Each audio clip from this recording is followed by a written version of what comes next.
नमस्कार मित्रांनो, आज मी पनवेल बस स्थानक येथे आलो आहे. इथून मी खोपोली येथील गगनगिरी महाराज यांच्या दर्शनासाठी जाणार आहे. पनवेल येथून ट्रेन नसल्याने आपण ट्रेनने जाऊ शकत नाही, म्हणून मी बसनंच प्रवास करणार आहे. तर आपण चला प्रवासाला सुरुवात करूया. पनवेलपासून खोपोलीपर्यंत बसने 61 रुपये पुरुषासाठीच तिकीट आहे व महिलांसाठी अर्धी तिकीट आहे. तर महिलांनी याचा खूप खूप लाभ घ्यावा. मित्रांनो, मी खोपोली रेल्वे स्थानक दाखवतो तुम्हाला. तर मित्रांनो, तुम्हाला ठाण्यावरून किंवा बदलापूरवरून येण्यासाठी तुम्हाला खोपोलीपर्यंत ट्रेन आहे. पनवेलवरून तुम्हाला ट्रेन नाही. मित्रांनो, खोपोली पोलीस स्टेशन पासून हे गेट तुम्हाला दिसतंय. हे गेट तुम्हाला ह्या गेटपासून तुम्ही खोपोलीच्या मठापर्यंत जाऊ शकता. 20 रिक्षाने 20 रुपये तिकीट आहे तुम्हाला आणि 20 रुपये देऊन तुम्ही खोपोली मठापर्यंत जाऊ शकता. आता मी इथं खोपोलीच्या मठाच्या गेटच्या समोर येऊन पोचलो आहे. तर तुम्ही हे दृश्य पाहू शकता. मित्रांनो, मी तुम्हाला गगनगिरी महाराज यांच्या थोडी माहिती देणार आहे. तर ती बघा. गगनगिरी महाराज नेमके कोण होते मित्रांनो? तर मित्रांनो, गगनगिरी महाराज पाटण तालुक्यातील मंदुरे गावचे पाटणकर सरकार म्हणून ओळखले जाणारे एक कुटुंब आहेत. पाटणकरांचे मूळ आडनाव साळुंके. महाराजांचा जन्म तोही इथलाच आहे. 1906 साली वडील गणपतराव आणि आई विठाबाई यांच्या पोटी गगनगिरी महाराजांचा जन्म झाला. त्यांचे पूर्ण नाव श्रीपाद गणपतराव पाटणकर महाराज. 3 वर्षाचे असताना त्यांच्या आईचे निधन झाले व महाराज 5 वर्षाचे असताना त्यांच्या वडिलांचे निधन झाले. महाराज घरी एकटे पडल्याने महाराजांनी 6व्या वर्षीच घर सोडले. घर सोडल्यानंतर ते नाथ संप्रदायाच्या संपर्कात आले. वयाच्या 7व्या वर्षी त्यांना नाथ संप्रदायाची दिशा मिळाली. गगनगिरी महाराज हे नाथ संप्रदायातील हठ योगी होते. दीक्षा घेतल्यानंतर त्यांनी चित्रकूटाच्या दिशेने प्रस्थान केले. तिथे त्यांची चित्रानंद स्वामी यांची भेट झाली. नंतर ते उत्तर भारतात भटकत राहिले. बद्रीनाथ जवळील व्यास गुफेत महाराज असताना तिथे त्यांना एका साधूने त्यांना सिद्ध अवस्था प्राप्त झाल्याचे दंतकथा आहे. महाराज हरिद्वारपासून दिल्लीपर्यंत पायी प्रस्ताव करत ते भोपाळपर्यंत पोचले आणि भोपाळपासून दिल्लीपर्यंत ते पायी प्रवास करत होते. प्रवास करत आले. तसेच ते भोपाळपर्यंत गेले. तलावाच्या काठी ध्यान करत असताना काही सरदार मराठीमध्ये बोलत असल्याने महाराजांना ते दिसून आले. त्या सरदारांशी महाराज मराठीत बोलू लागले. त्या सरदाराने महाराजांना कोल्हापुरातून आणले. तिथून ते पुढे दाजीपूरच्या जंगलात धनगरवाड्या शेजारी झोपडी बांधून राहू लागले. खाण्यासाठी कंदमुळे व तप करण्यासाठी तप, भूतविद्या, जारण मारण, उच्चाटन विद्या या गोष्टींच्या दंतकथा महाराजांचा सोबत जोडल्या गेल्या. तिथूनच भ्रमण करत महाराज गगनगडावर येऊन पोचले. इथेच ते जल तपस्या करू लागले. ते एवढा काळ पाण्यात तपस्या करत असत की त्यांचे सर्व पाय माशांनी खाल्ले तरी त्यांना ते माहीत नाही पडले. गगनगिरी महाराजांचा जन्म 1906 साली मांदुरे यांच्या मूळ गावी झाला आणि त्यांचा मृत्यू 2008 साली खोपोली या ठिकाणी मठामध्ये झाला. गगनगिरी महाराज हे एक थोर नाथ हठयोगी होते आणि तपस्वी होते. गगनगिरी महाराजांचे नाव श्रीपाद गणपतराव पाटणकर. गगनगिरी महाराज वयाच्या 7व्या वर्षी घर सोडून 32 शिराळा सांगली येथे नाथ संप्रदायात आले.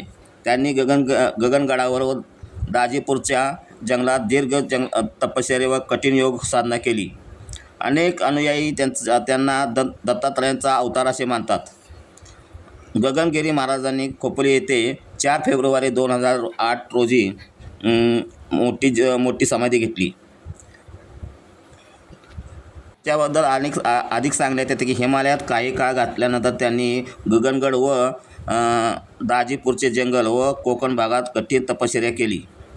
महाराज अनेक काळ पाण्यात राहून जल तपश्चर्या करत असत. जल तपश्चर्याला कायाकल्प साधना असे म्हटले जाते. महाराजांनी गगनगड गगन म्हणजे कुठं कोल्हापूर येथे खोपोली, रायगड, मनोरी, मुंबई येथे आपले मठातून आपले कार्य चालू ठेवले. गगनगिरी महाराजांनी आपले आयुष्य योग साधना, निसर्ग संरक्षण आणि आध्यात्मिक ज्ञानाचा प्रचारासाठी घालवले. महाराजांचे भक्त सांगतात की त्यांना योगविद्या, शास्त्रातील विमल विद्या, शिवयोग, उन्मत्ती विद्या, गोरक्षनाथी विद्या अशा अनेक विद्या त्यांनी आत्मसात केल्या होत्या.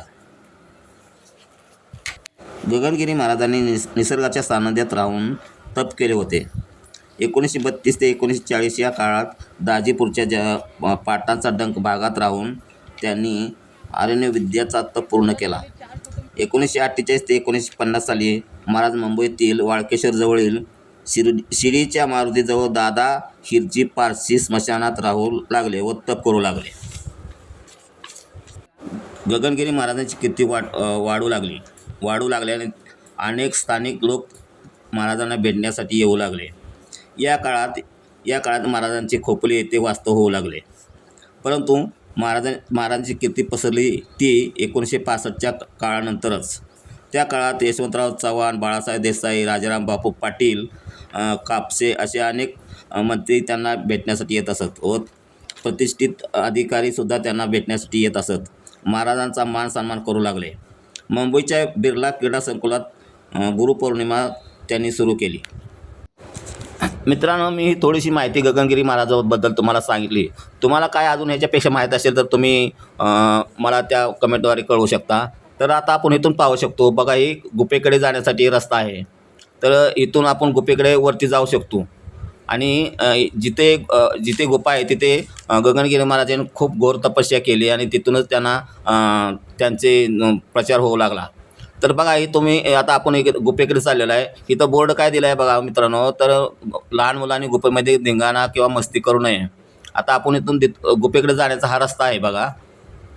इथून गुफेपर्यंत पायऱ्या आहेत. या पायऱ्या आपण वर चढून जाणार आहोत. त्या पायऱ्या वर चढून गेल्यानंतर वरती गुफा येणार आहे. त्या गुफेमध्ये दररोज गगनगिरी महाराज हे घोर तपस्या करायचे. इथं पुढे गेल्यानंतर तुम्हाला गुफेमध्ये जाण्यासाठी बघा 7 माठ आहे. त्या 7 माठातून गावच्या पद्धतीत त्याला रांजण बोलतात. रांजण तिथून तुम्हाला पाणी मिळू शकते. तर आता आपण या गुफेपर्यंत पोचलेले बघा. इथं गुफेच्या समोरच एक देवी आहे.